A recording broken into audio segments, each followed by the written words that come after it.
Hello friends, कैसे हैं आप लोग। मेरा नाम है आज़म और आप देख रहे हैं मेरा यूट्यूब चैनल टारगेट नीट। जो लोग इस वीडियो को पहली बार देख रहे हैं उनको मैं बता दूं कि इस वीडियो सेगमेंट में हम एनसीईआरटी बायोलॉजी के इम्पॉर्टेंट पॉइंट का क्विक रिवीजन करते हैं एग्ज़ाम के पॉइंट ऑफ व्यू से। हेलो फ्रेंड्स, तो आज हम स्टार्ट करने जा रहे हैं ह्यूमन फिजियोलॉजी। प्लांट फिजियोलॉजी ना स्टार्ट करके हम ह्यूमन फिजियोलॉजी स्टार्ट कर रहे हैं क्योंकि कुछ लोग चाहते थे कि पहले इसको रिवाइज कर दिया जाए। तो चलिए शुरू करते हैं।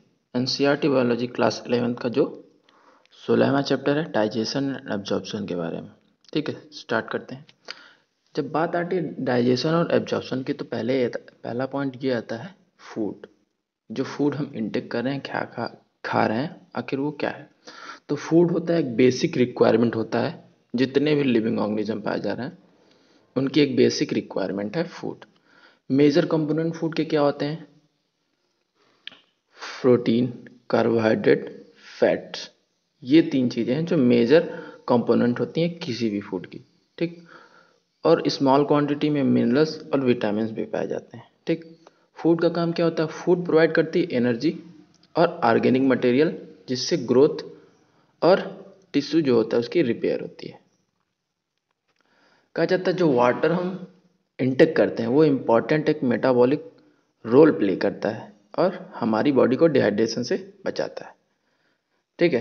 बायो मैक्रोमोलिक्यूल जो हम इंटेक करते हैं उसे डायरेक्टली नहीं ले सकते हैं, पहले उनको ओरिजिनल फॉर्म में जैसे होता है मैक्रोमोलिक्यूल उसको पहले ब्रोक किया जाता है स्मॉल सब्सटेंस में डाइजेस्टिव सिस्टम के द्वारा। तो इसी को कहते हैं डाइजेशन का प्रोसेस, जिसमें कन्वर्जन होता है complex food substance to a simple absorbable form. Complex food को एब्जॉर्बेबल फॉर्म में, जिससे आसानी हो एब्जॉर्प्शन में, चेंज हो जाता है। इसी को कहते हैं डाइजेशन। डाइजेशन एक मैकेनिकल और बायोकेमिकल मेथड है। ठीक। आगे चलते हैं। कह रहा है डाइजेस्टिव सिस्टम की बात करें। डाइजेस्टिव सिस्टम में आता है एलिमेंट्री कैनाल और इसके ग्लैंड जो इससे एसोसिएटेड होते हैं। तो पढ़ते हैं एक के बारे में। तो पहला पॉइंट इसमें दे रहा है एलिमेंट्री कैनाल के बारे में। एलिमेंट्री कैनाल जो है स्टार्ट होती है एंटीरियर ओपनिंग माउथ से, पोस्टीरियर ओपनिंग जो होता है नस के थ्रू। पूरा पार्ट ये एलिमेंट्री कैनाल का कहता है। कह रहा माउथ जो होता है ओपन होती है बक्कल कैविटी या ओरल कैविटी में। बक्कल कैविटी ओरल कैविटी में नंबर ऑफ टीथ और मस्कुलर टोंग पाया जाता है। कह रहा है कि each tooth is embedded in A socket of jaw bone. This type of attachment is called thecodont. जो टूथ होता है, हमारे दांत होते हैं, जॉ बोन का जो सॉकेट होता है उसमें अटैच होते हैं, एम्बेडेड होते हैं, इनको थीकोडोंट कहा जाता है। कह रहा है मेजॉरिटी ऑफ जो ह्यूमन बींग्स होते हैं उनमें दो तरह के दांत पाए जाते हैं उनकी लाइफ के दौरान। ठीक। पहला जो दांत होता है टेम्पोररी या मिल्क और डिसिडुअस टीथ होता है जिसे परमानेंट टीथ से रिप्लेस किया जाता है। इस तरह का जो डेंटिनेशन पाया जाता है डाइफियोडांट कहा जाता है, मतलब दो तरह के दांत पाए जाते हैं। आगे चलते हैं। कह रहे एडल्ट ह्यूमन जो होता है उसमें 32 परमानेंट टीथ पाए जाते हैं और इनका जो अरेंजमेंट होता है डिफरेंट टाइप के पाए जाते हैं। चार डिफरेंट तरह के दांत हमारे माउथ में पाए जाते हैं। इसको हेटेरोडोंट कंडीशन कहा जाता है। तो दांत में तीन तरह का हो गया, डाइफियोडोंट, हेटेरोडोंट और थीकोडोंट अरेंजमेंट ये पाया जाता है या इसके टाइप है। दांत के टाइप बता रहा है इंसीजर, कैनाइन, प्रीमोलर और मोलर पाए जाते हैं। इनका अरेंजमेंट जो होता है each half of the upper and lower जाइन ऑर्डर में होता है, इंसीजर, कैनाइन, प्रीमोलर और मोलर में। डेंटल फार्मूला पूछ रहा है, दिया है, ये भी पूछ देता है एग्जाम में 2123/2123। कह रहा है जो हार्ड च्यूजिंग सरफेस होता है टीथ का इनेमल का बना होता है जो हेल्प करता है मैस्टिकेशन ऑफ फूड को तोड़ने या मरोड़ने में हेल्प करता है। टोंग जो होता है एक फ्रीली मूवेबल मस्कुलर ऑर्गन है, अटैच होता है floor of the oral cavity का जो फ्लोर होता है उससे अटैच होता है जिसे फ्रेनुलम कहते हैं। ठीक है। अपर सरफेस जो होता है टांग का उसमें कुछ प्रोजेक्शन पाए जाते हैं जिन्हें पैपिला कहते हैं, जिसमें टेस्ट बड पाए जाते हैं। ठीक। कह रहा जो ओरल कैविटी होती है लीड इनटू फेरिंग्स। फेरिंग्स में ओपन होती है जो कॉमन पैसेज होता है फूड एंड एयर का। जो ऑइसोफेगस एंड ट्रैकिया होता है जिसे वाइन पाइप कहा जाता है ओपन होता है ये फेरिंग्स में ही। और एक कार्टिलेजिनस फ्लैप पाया जाता है जिसे इपीग्लॉटिस कहते हैं। ये प्रिवेंट करता है entry of food into glottis region में या बाइंड पाइप, इसकी ओपनिंग वाइंड पाइप में होती है। जब हम कुछ खाते हैं तो स्वैलोइंग के दौरान ये ग्लॉटिस को कवर करता है कि जिसमें फूड ना जा पाए। ठीक है, कह रहा ओइसोवेगस एक थिन लॉन्ग ट्यूब है जो एक्सटेंड करता है नेक के थ्रू थोरैक्स डायफ्राम और ओपन होता है एक जे शेप्ड बैग लाइक स्ट्रक्चर जिसे स्टमक कहते हैं। और यहाँ इसको एक स्फिंक्टर होता है जो रेगुलेट करता है इसकी ओपनिंग को, आइसोफेगस को की ओपनिंग को स्टमक में। उसे क्या कहते हैं? Gastro oesophageal sphincter. ठीक है, आगे चलते हैं। कह रहा स्टमक जो होता है अपर लेफ्ट पोर्शन में पाया जाता है एब्डोमिनल कैविटी के, जिसके मेजर 4 पार्ट होते हैं। कार्डियक ए पोर्शन जिसमें आइसोफेगस ओपन होता है, फंडस बॉडी जो मेन सेंट्रल लीजन होता है, पहले ये एनसीईआरटी में नहीं था, ये पार्ट इंक्लूड किया है। और पाइलोरिक रीजन जो होता है जो ओपन होता है first part of small intestine में, जैसा कि फिगर यहाँ देख पा रहे हैं हम लोग स्टमक का। आइसोफेगस फंडस सबसे ऊपर है, उसके बाद कार्डियक है जहाँ पे आइसोफेगस की ओपनिंग हो रही है, बॉडी मेन सेंट्रल पार्ट आता है, उसके बाद पाइलोरिक रीजन जो स्मॉल इंटेस्टाइन के फर्स्ट पार्ट में ओपन हो जाता है। ठीक है, आगे चलते हैं। कह रहा है स्मॉल इंटेस्टाइन जो है 3 रीजन में डिवाइड किया गया है। पहला जो होता है सी शेप्ड का टिड्रम होता है, उसके बाद एक लॉन्ग क्वाइल्ड मिडल पोर्शन आता है जिसे जजनम कहते हैं, और हाईली क्वाइल्ड जो होता है उसे इलियम कहते हैं। ओपनिंग जो होती है स्टमक की स्मॉल इंटेस्टाइन में गार्ड किया जाता है, गार्डिंग किया जाता है, यहाँ पे एक स्फिंक्टर पाया जाता है, पाइलोरिक स्फिंक्टर। ठीक है, और जो इसका लास्ट पार्ट होता है स्मॉल इंटेस्टाइन का इलियम जो हाईली क्वाइल्ड होता है, ये ओपन होता है लार्ज इंटेस्टाइन में। लार्ज इंटेस्टाइन के मेनली 3 पार्ट होते हैं, सीकम, कोलन और रेक्टम। सीकम जो होता है स्मॉल ब्लाइंड सैक होता है जिसमें होस्ट होते हैं सब सिम्बियोटिक माइक्रो ऑर्गेनिज्म भी पाए जाते हैं, और यहाँ से एक narrow finger like tubular projection होता है जिसे बर्मीफॉर्म अपेंडिक्स कहते हैं। ठीक है, ये जो एक वेस्टिजियल ऑर्गन है हमारी बॉडी में, ये सीकम से ही अराइज होता है। यहाँ से क्वेश्चन आए हुए हैं जैसा कि फिगर यहाँ पे आप लोग देख लीजिए, ये शो कर रहा है सीकम का, जहाँ से एक tiny tubular finger like projection है, वर्मीफॉर्म अपेंडिक्स। ठीक है, आगे चलते हैं।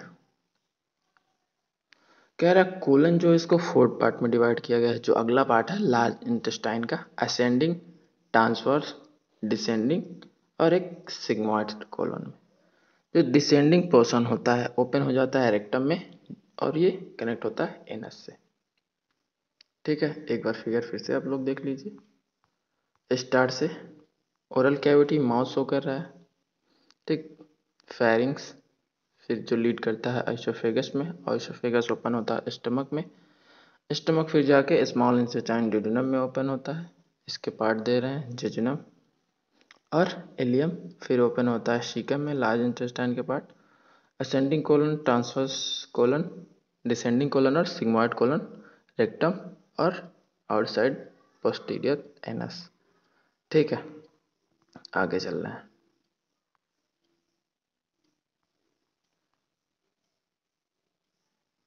ठीक है, अगला पॉइंट कह रहा है जो वॉल होती है इन्वेंट्री कैनाल की, ऑइसोफेगस से लेके रेक्टम तक 4 लेयर पाया जाता है इनमें। नेम इनका है सिरोसा, मस्कुलरिस, सब म्यूकोसा और म्यूकोसा। सिरोसा जो होता है आउटर मोस्ट लेयर होता है, ये बना होता है थिन मीजोथीलियम का जिसे एपिथेलियम और विसरल ऑर्गन कहते हैं, और कुछ कनेक्टिव टिश्यू का। ठीक है, नेक्स्ट लेयर जो आता है मस्कुलरिस, ठीक है, स्मूथ मसल का होता है और ये अरेंज होता है इनर सर्कुलर और आउटर लॉन्गिट्यूडनल लेयर के फॉर्म में। और एब्लिक ऑब्लिक मसल लेयर कुछ रीजन में पाए जाते हैं मस्कुलरिस के ही। सब म्यूकोसल लेयर जो होता है लूज कनेक्टिव टिश्यू का बना होता है, ये इसमें पाए जाते हैं नर्व, ब्लड और लिम्फ वेसल। कह रहा है ड्यूडेनम, इन ड्यूडेनम में जो ग्लैंड रहती है वो सब म्यूकोसा में ही पाई जाती है। ठीक है, इनर मोस्ट लाइनिंग जो होती है, ठीक है, वो होता है म्यूकोसा। ये लेयर जो होता है फॉर्म करता है इरेगुलर फोल्ड, जिसे रोगवी कहते हैं स्टमक में, और कुछ फिंगर लाइक प्रोजेक्शन पाए जाते हैं छोटे छोटे फोल्ड के फॉर्म में, जिसे विलाई कहते हैं स्मॉल इंटेस्टाइन में। आगे इसका स्ट्रक्चर दिया है, जैसा कि देख सकते हैं। सिरोसा मस्कुलरिस का दो पार्ट है, inner circular, outer longitudinal layer. उसके बाद आता है सब म्यूकोसा और म्यूकेसा, और बीच में इसका दे रहा है लुमेन। कह रहे इसमें कुछ प्रोजेक्शन, जैसे विलाई में प्रोजेक्शन पाई जाती है, जिसे माइक्रो विलाई कहते हैं। ब्रश बॉर्डर अपीयरेंस होता है, इनका काम होता है इंक्रीज करती हैं सरफेस एरिया एब्जॉर्प्शन के लिए। विलाई जो होती है सप्लाई होती है नेटवर्क ऑफ कैपिलरी और लार्ज लिम्फ वेसल, जैसा कि ये फिगर शो कर रहा है। कैपिलरी और लार्ज लिम्फ वेसल पाया जाता है, तो इन्हें लैक्टियल्स कहते हैं। म्यूकोसा एपिथेलियम में गॉबलेट सेल पाई जाती है, म्यूकोसल एपिथेलियम में, जो सिक्रीट करती है म्यूकस का और हेल्प करती है लुब्रिकेशन में। म्यूकोसा जो होता है also form gland in the stomach, gastric gland, and crypt in between the base of villi in the intestine. Crypt के बीच में क्रिप्ट का फॉर्मेशन होता है इंटेस्टाइन में, क्रिप्ट ऑफ लुबरकोहन जिसे कहते हैं, ठीक है। ये इंटेस्टाइनल विलाई शो कर रहा है, लैक्टियल्स, ठीक है। फिगर देख लीजिए। आगे चलते हैं, डाइजेस्टिव ग्लैंड के बारे में पढ़ते हैं। डाइजेस्टिव ग्लैंड जो होता है एसोसिएटेड करता है एलिमेंट्री कैनाल, जिसमें आते हैं स्लेवरी ग्लैंड, लीवर और पैंक्रियाज। सलाइवा जो प्रोड्यूस होता है, तीन पेयर पाए जाते हैं सलाइवरी ग्लैंड के। पैरोटिड जिसे चिक में पाया जाता है, सब मैक्सिलरी या सब मैंडिबुलर लोअर जॉ में पाया जाता है, और सब लिंगुअल जो होता है विलो द टंग पाया जाता है। ये ग्लैंड जो होती हैं बक्कल कैविटी के आउटसाइड सिक्रीट होती हैं और आउटसाइड पाई जाती हैं, और इनका जो सिक्रीशन होता है बक्कल कैविटी में होता है। आगे चलते हैं। Liver is the largest gland of body. Important point है, क्वेश्चन कई बार आया है, ठीक है। कह रहा लीवर जो होती है सबसे लार्जेस्ट ग्लैंड होती है हमारी बॉडी का, जिसका वेट होता है 1.2 से 1.5 kg एडल्ट ह्यूमन में। और ये पाया जाता है एब्डोमिनल कैविटी के पास, जस्ट बिलो डायफ्राम। डायफ्राम के जस्ट बिलो पाया जाता है। इसके दो लोब होते हैं लीवर में, ठीक। Hepatic lobule are structural and functional unit of liver. जो हिपैटिक लोब्यूल होता है लीवर का स्ट्रक्चरल और फंक्शनल यूनिट होता है। इसमें पाए जाते हैं हिपैटिक सेल, जो कवर्ड होते हैं थिन कनेक्टिव टिश्यू से। शीत इसके ऊपर पाया जाता है, जिसे ग्लीसन कैप्सूल कहते हैं। जो बाइल का सिक्रीशन होता है इन्हीं सेल से होता है, हिपैटिक सेल से होता है, ठीक, थ्रू हिपैटिक डक्ट के थ्रू होता है, ठीक। सिक्रीशन जो बाइल का होता है लीवर में होता है, बट अगला पॉइंट क्या कह रहा है, storage in concentrated in thin muscular sac, जिसे गाल ब्लैडर कहते हैं। तो बहुत लोगों को कन्फ्यूजन होता है कि जो बाइल होता है गाल ब्लैडर से सिक्रीट होता है, तो नहीं, जो स्टोरेज और कंसंट्रेशन होता है वो गाल ब्लैडर में होता है, इसका सिक्रीशन तो लीवर से ही होता है, ठीक है। आगे चलते हैं। कह रहा है the duct of gall bladder, जिसे सिस्टिक डक्ट कहते हैं, along with hepatic duct. Liver का डक्ट और गाल ब्लैडर का जो डक्ट होता है सिस्टिक डक्ट, एक साथ कॉमन बाइल डक्ट बनाती है। और ये बाइल डक्ट और पैंक्रियाटिक डक्ट एक साथ ओपन होती हैं ड्यूडेनम में, जिसे कॉमन हिपैटोपैंक्रियाटिक डक्ट कहा जाता है। और यहाँ पे एक स्फिंक्टर भी पाया जाता है, जिसे स्फिंक्टर ऑफ ओडाई कहते हैं या ओडी कहते हैं, ठीक है। अगला पॉइंट है पैंक्रियाज एक कंपाउंड ऑर्गन है जो लिम्स, ड्यूडेनम का लिम्स होता है दो लिम्स शेप, बीच में पाया जाता है सी शेप। एक्सोक्राइन और इंडोक्राइन पोर्शन होते हैं इसमें। एक्सोक्राइन पोर्शन जो होता है एल्कलाइन पैंक्रियाटिक जूस एंजाइम का सिक्रीशन करता है, और जो इंडोक्राइन पार्ट होता है पैंक्रियाज का, वो हार्मोन का सिक्रीशन करता है, जैसे ग्लूकागॉन और इंसुलिन। ये फिगर शो कर रहा है लीवर गॉल ब्लैडर पैंक्रियाज का, ठीक है। Duct from gall bladder, cystic duct किसे कहते हैं, duct from liver, hepatic duct, ये दोनों ओपन होते हैं कॉमन बाइल डक्ट में, ठीक। और पैंक्रियाज से जो डक्ट आती है पैंक्रियाटिक डक्ट, ये दोनों जाके मिलती हैं और ओपन होती है ड्यूडेनम में, जिसे हिपैटो पैंक्रियाटिक डक्ट कहते हैं। आगे चल रहे हैं। अगला पॉइंट हमारा डाइजेशन ऑफ फूड, ठीक है। कह रहा है जो प्रोसेस होता है डाइजेशन का एकम्प्लिश्ड किया जाता है दो प्रोसेस से, मैकेनिकल प्रोसेस और केमिकल प्रोसेस। दोनों प्रोसेस होते हैं जो डाइजेशन में हेल्प करते हैं। बक्कल कैविटी है, परफॉर्म करती है दो मेजर फंक्शन, मैस्टिकेशन और फैसिलिटेट करती है स्वेलिंग। पहले तो उसे अच्छे से मिक्स करेगी, कटे फुटे जो भी दांतों से कटने उठने के बाद, ठीक है। उसके बाद उसको स्वालोइंग, जो हमारे आइसोफेगस के होते हुए नीचे स्टमक में जाता है। घोंटने, जिसे घोंटना कहते हैं, जैसे पानी वगैरह हम पीते हैं या कुछ खाते हैं तो ये धीरे धीरे करके नीचे चला जाता है, ठीक है।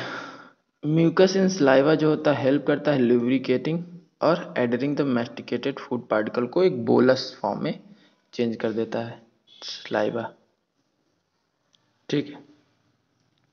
जो बोलस होता है फिर फेरिंग से होते हुए आइसोफेगस में चला जाता है, जिसे swallowing या डेग्लूटिशन कहते हैं, ठीक है। और पेरिस्टाल्टिक मूवमेंट होता है आइसोफेगस में, जिससे ये और नीचे चला जाता है स्टमक में, ठीक है। और जो यहाँ पे स्फिंक्टर होता है गैस्ट्रोएसोफेगियल, ये रेगुलेट करता है, हेल्प करता है यहाँ पे, ठीक। आगे कह रहा है स्लाइवा जो होता है सिक्रीट होता है ओरल कैविटी में। इसमें कुछ इलेक्ट्रोलाइट पाए जाते हैं, सोडियम पोटेशियम क्लोराइड और बाइकार्बोनेट। कुछ एंजाइम भी होते हैं, स्लाइवरी एमाइलेज, ठीक। और लाइसोजाइम होते हैं। केमिकल प्रोसेस जो डाइजेशन का होता है ओरल कैविटी में ही स्टार्ट हो जाता है। हाइड्रोलिटिक एक्शन होता है, कार्बोहाइड्रेट स्प्लिटिंग एंजाइम होता है, स्लाइवरी इमाइलेज जिसे कहा जाता है। 30% तो हाइड्रोलिसिस होता है स्टार्च का, वो इस एंजाइम से हो जाता है, जिसका पीएच होता है 6.8 इंटू डाइसैकेराइड माल्टोज में, ठीक है। लाइसोजाइम जो होता है सलाइवा में एंटी बैक्टीरियल एजेंट की तरह काम करता है, इन्फेक्शन से बचाता है। ये शो कर रहा है जैसे स्टार्च है, इस पे एंजाइम स्लाइवरी एंजाइम एक्ट किया है और डाइसैकेराइड माल्टोज में चेंज हो गया। कह रहे हैं म्यूकोसा ऑफ स्टमक है जो गैस्ट्रिक ग्लैंड। गैस्ट्रिक ग्लैंड के पास 3 मेजर सेल होती हैं। म्यूकस नेक सेल जो सिक्रीट करता है म्यूकस, पेप्टिक चीफ सेल जो सिक्रीट करता है प्रो एंजाइम पेप्सिनोजन को, पेराइटल और ऑक्जेंटिक सेल जो होता है ऑक्जेंटिक सेल जो सिक्रीट करता है HCl और कुछ इंट्रिंसिक फैक्टर इसेंशियल होते हैं एब्जॉर्प्शन ऑफ विटामिन B12 के लिए। कह रहा है जो स्टमक होता है स्टोर करता है फूड को 4 to 5 आवर, 4 से 5 घंटे के लिए। और यहाँ पे ये मिक्सिंग होती है गैस्ट्रिक जूस की, इसमें मूवमेंट होता है मस्कुलर वॉल से और इसको चेंज कर दिया जाता है काइम में, इसे काइम कहा जाता है। जो प्रोएंजाइम पेप्सिनोजन होता है HCl के साथ एक्ट करके चेंज हो जाता है एक्टिव एंजाइम पेप्सिन में, जिसे प्रोटीलिटिक एंजाइम कहा जाता है स्टमक का। पेप्सिन कन्वर्ट करता है प्रोटीन को प्रोटियोजेस और पेप्टोन्स में, पेप्टाइड में चेंज कर दिया जाता है। जो म्यूकस और बाइकार्बोनेट पाया जाता है हमारे गैस्ट्रिक जूस में, इम्पॉर्टेंट रोल प्ले करता है लुब्रिकेशन में। और जो म्यूकोसा की इपिथेलियम होती है HCl के कंसंट्रेशन इफेक्ट से बचाता है म्यूकस और बाइकार्बोनेट्स जो आयन पाए जाते हैं, ठीक है। HCl जो होता है हाईली एसिडिक होता है, जिसका pH 1.8 होता है। ऑप्टिमल होता है यही पेप्सिन के लिए। रेनिन एक प्रोटियोलिटिक एंजाइम में पाया जाता है हमारे गैस्ट्रिक जूस में इन्फेंट के, ठीक है, जो हेल्प करता है मिल्क के डाइजेशन में। मिल्क प्रोटीन केसीन जो होता है उसके डाइजेशन में हेल्प करता है, क्योंकि जो इन्फेंट होते हैं छोटे बच्चे होते हैं वो इनटेक ज़्यादा मिल्क का ही करते हैं, इस वजह से इनमें पाया जाता है रेनिन। कह रहा है small amount of lipases are secreted by gastric gland, और कुछ अमाउंट में लाइपेज का भी सिक्रीशन वहाँ होता है यहाँ पे। तो अगला पॉइंट हमारा है, कह रहा है जो इंटेस्टाइन की मस्कुलरिस लेयर होती है स्मॉल इंटेस्टाइन की, इसमें बहुत सारे मूवमेंट होते हैं जिससे फूड की मिक्सिंग अच्छे से हो जाए और इसमें सिक्रीशन भी होता है इंटेस्टाइन का, डाइजेशन में हेल्प हो। बाइल हो गया, पैंक्रियाटिक जूस हो गया और इंटेस्टाइनल जूस जो होते हैं रिलीज किए जाते हैं स्मॉल इंटेस्टाइन से, ठीक है। कह रहा है पैंक्रियाटिक जूस और बाइल जो होते हैं रिलीज होते हैं हेपेटो पैंक्रियाटिक डक्ट से। पैंक्रियाटिक डक्ट में कुछ इनएक्टिव एंजाइम पाए जाते हैं जैसे ट्रिप्सिनोजेन, काइमोट्रिप्सिनोजेन, प्रोकार्बोक्सीपेप्टाइडेज, एमाइलेज, लाइपेजेस और न्यूक्लियेजेस पाए जाते हैं, ठीक है। ट्रिप्सिनोजेन एक्टिवेट किया जाता है इंट्रोकाइनेज के द्वारा, जो सिक्रीट होता है इंटेस्टाइनल म्यूकोसा से, एक्टिव फॉर्म ट्रिप्सिन में। ट्रिप्सिनोजेन को ये चेंज करता है ट्रिप्सिन में। और ये फिर जाके ट्रिप्सिन जो होता है एक्टिवेट करता है अदर एंजाइम को, पैंक्रियाटिक जूस के जो हैं। बाइल जो होता है रिलीज किया जाता है ड्यूडेनम में, जिसमें बाइल पिगमेंट, बिलीरुबिन और बिलीवर्डिन पाए जाते हैं, bile salt, cholesterol, phospholipid, but इसमें कोई भी एंजाइम नहीं पाया जाता। ये क्वेश्चन बहुत बार पूछा है कि क्या बाइल्स में कोई एंजाइम पाया जाता है, तो नहीं, कोई भी एंजाइम नहीं पाया जाता। बाइल हेल्प करता है इमल्सिफिकेशन ऑफ फैट को इमल्सिफाई करता है और इनको वेरी स्मॉल माइसेल्स में चेंज करता है, और ये एक्टिवेट भी करता है लाइपेज एंजाइम को। जो इंटेस्टाइनल म्यूकोसा होता है एपिथेलियम का, जिसमें गॉबलेट सेल पाए जाते हैं, सिक्रीट करते हैं म्यूकस को। सिक्रीशन जो होता है brush border cell of mucus along with secretion of goblet cell. Intestinal juice या सकस एंट्रिकस इसे कहते हैं। इसमें भी बहुत सारे एंजाइम पाए जाते हैं डाइसैकेराइडेज, जैसे माल्टेज हो गया, डाइपेप्टाइडेज, टेजेस, लाइपेजेस, न्यूक्लियोसाइडेजेस पाए जाते हैं। कह रहा बाइकार्बोनेट इसके साथ जब होता है तो ये पैंक्रियाज प्रोटेक्ट करते हैं intestinal mucosa from acid as well as provide alkaline medium. ठीक है, प्रोटेक्शन का भी काम करते हैं। सब म्यूकोसा ग्लैंड जो होती है, ब्रूनर ग्लैंड, बस वो भी इसमें हेल्प करती है। आगे चलना है, कह रहा है प्रोटीन, पेप्टोन और पेप्टोन्स जो होते हैं, पार्शियली हाइड्रोलाइज्ड प्रोटीन जो होते हैं, ये रीच करते हैं इंटेस्टाइन में and acted by the proteolytic enzyme of pancreatic juice.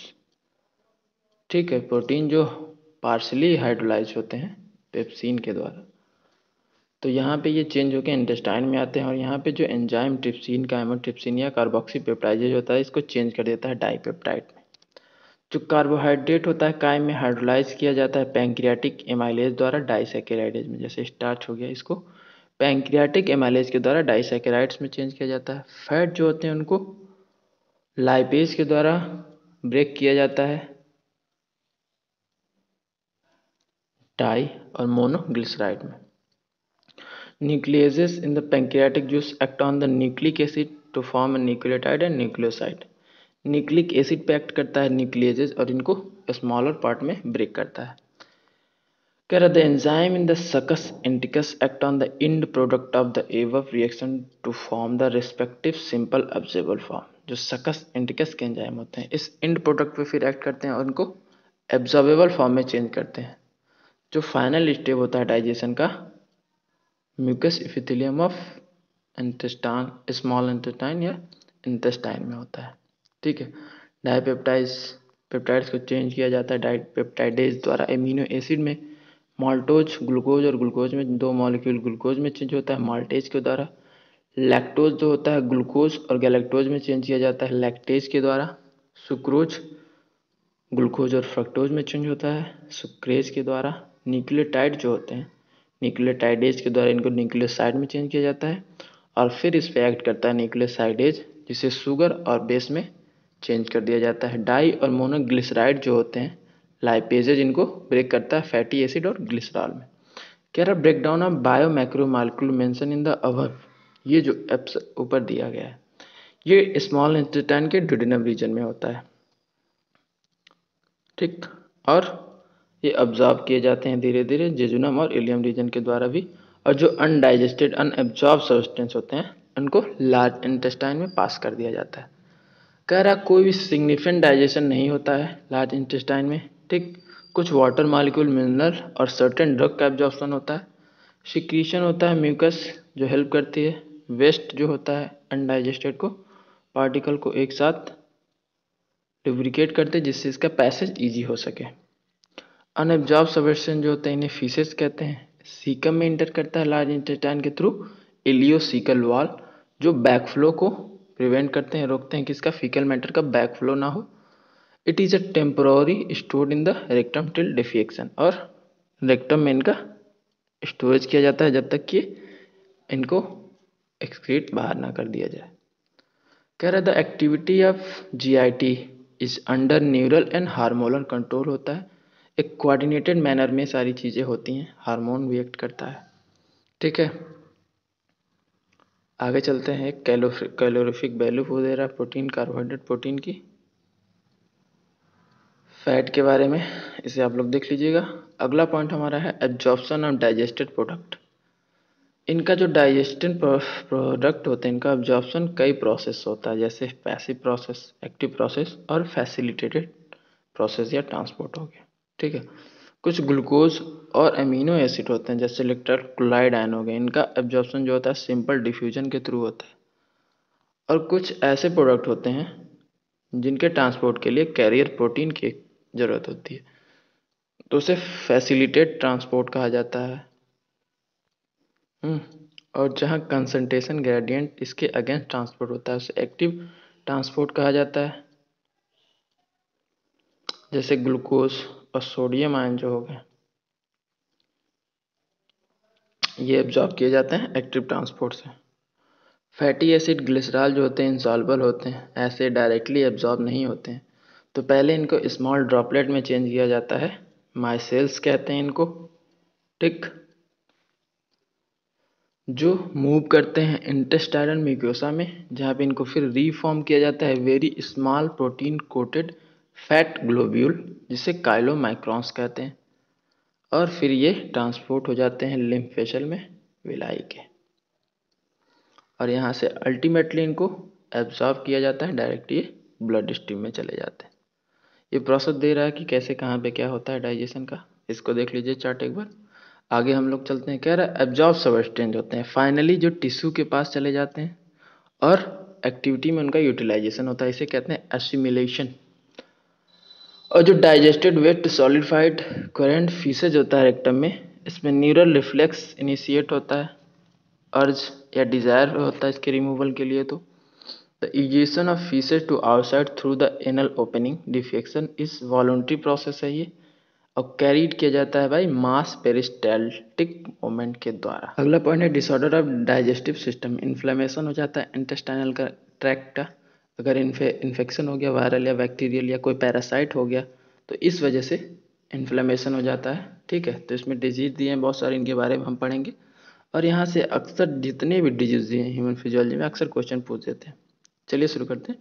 पहला है जॉइंडिस, लीवर इफेक्ट होता है, स्किन और आई जो होती है येलो हो जाती है क्योंकि डिपोजिशन हो जाता है बाइल पिगमेंट का। वॉमिटिंग में क्या होता है, जो स्टमक का कंटेंट होता है वॉमिट के माउथ के थ्रू बाहर आ जाता है। ठीक है। और ये कंट्रोल किया जाता है वॉमिट सेंटर जो होता है मेडुला में, इससे कह रहा है फीलिंग ऑफ नासिया जो होती है प्रोसीड करती है वॉमिटिंग को। डायरिया में क्या होता है, abnormal frequency of vowel movement and increase liquidity of faecal discharge, की लिक्विडिटी जो होती है वो बढ़ जाती है, और फूड का एब्जॉर्प्शन जो होता है कम हो जाता है डायरिया में। कॉन्स्टिपेशन में क्या होता है, जो फीसेज होते हैं रिटेन हो जाता है with in the colon and vowel movement occur irregularly. Indigestion में क्या होता है, इंडिजेशन या इंडाइजेशन क्या कहते हैं, फूड जो होता है प्रॉपरली डाइजेस्ट नहीं होता है, जिससे फीलिंग ऑफ फुलनेस आती है। इसका कारण क्या है, इनएडिक्वेट enzyme secretion, anxiety, food poisoning, over eating and spicy food. आगे चलते हैं। पीईएम दे रहा है प्रोटीन एनर्जी मॉल न्यूट्रिशन। ठीक है। इनकी डिफिशियंसी से बहुत सारी डिजीज जो है मेनली दिया है, इसमें दो दिया है, और मैरस्मस और क्वार्सियोरकर, इसके बारे में पढ़ना है। कह रहा है पूरे वर्ल्ड में पॉपुलेशन जो है इससे जूझ रही है प्रोटीन एनर्जी मॉल न्यूट्रिशन की, जैसे कि ये बांग्लादेश में हुआ था जब लिबरेशन वॉर के समय, और यूथोपिया में भी हुआ था मिड ऑफ 18 सेंचुरी, सूखा जब वहाँ पड़ गया था इस वजह से। ठीक है। तो चलिए पढ़ते हैं। मैरस्मस क्या होता है, डिफिशियंसी होती है प्रोटीन और कैलोरी की जब इन्फेंट होता है 1 साल से कम एज का, less than a year in age. इसमें क्या होता है, मदर मिल्क को रिप्लेस किया जाता है बहुत जल्दी उसको खाने से, और जो खाना भी दिया जाता है, फूड प्रोवाइड किया जाता है उस बच्चे को, उसमें प्रोटीन और कैलोरीफिक वैल्यू बहुत कम होती है, इस वजह से मैरस्मस होता है। इसमें क्या होती है, protein deficiency impair growth and replacement of tissue protein, extreme emaciation of body and thinning of limbs, skin become dry thin and wrinkle, growth rate और बॉडी वेट जो होता है कम हो जाता है, और मेंटल आईक्यू लेवल भी ऐसे बच्चों की मेंटली भी अनहेल्दी होते हैं। नेक्स्ट है क्वासियोरकर, प्रोटीन डिफिशियंसी मेनली होता है अकम्पनीड बाय कैलोरी डिफिशियंसी। कह रहा है इसमें क्या होता है, रिप्लेसमेंट होता है mother milk by a high calorie low protein diet in a child more than 1 year in age. 1 साल से ज़्यादा के जो बच्चे हैं उसमें होता है। इसमें भी वही है जैसे मैरेसोस में होता है, वास्टिंग होती है मसल की, थिन हो जाते हैं limb, failure of growth and brain development. ठीक है, extensive oedema and swelling of body part भी देखा जाता है क्वासियोरकर में। तो इस तरह से ये चैप्टर खत्म हो रहा है। अगर कोई डाउट हो आप लोगों का तो कमेंट सेक्शन में लिख के बताएं, और वीडियो अच्छा लगा हो तो लाइक करें, चैनल को सब्सक्राइब करना ना भूलें। Thank you so much.